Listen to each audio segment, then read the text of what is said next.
Now let's take a look at the last topic down here, which is example number 5. Can I use or find formulas for different areas, volumes, and dimensions of shapes?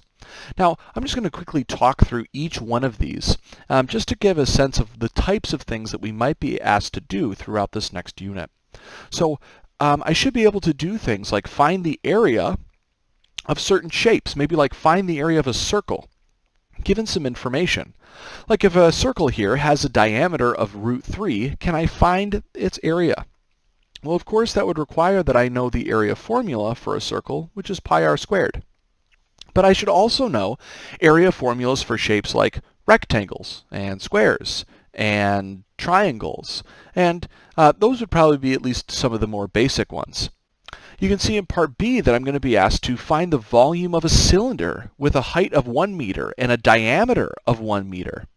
Well, again, if I know the volume formula for a cylinder, which is pi r squared times h, then I should be good to go to answer this question.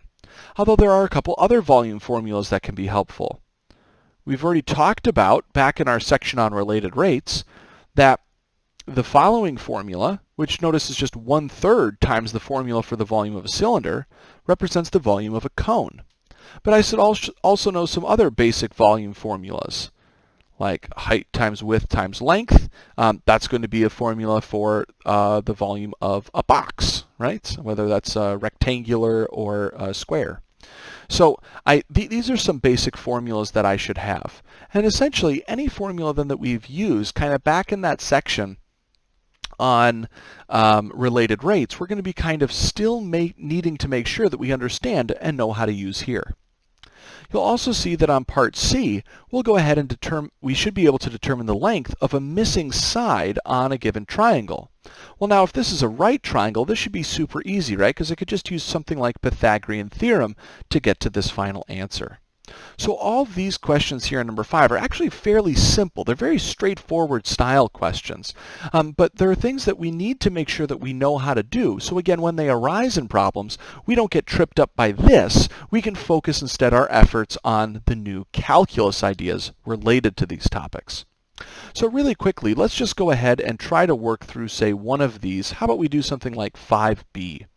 Can I find the volume of a cylinder that has a height of 1 meter and a diameter of 1 meter?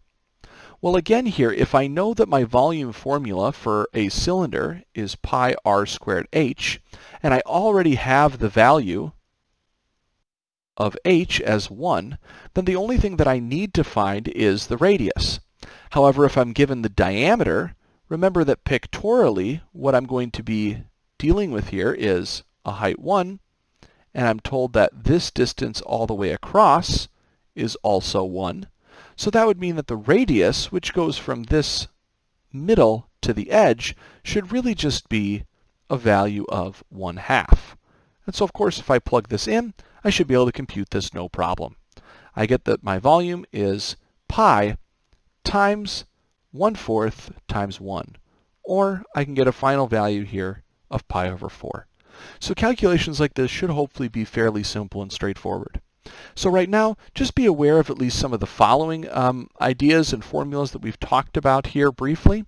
And when we get to the section where we're going to use all of these formulas in a bit more detail, I'll provide you with a full list of all the formulas that you need to know.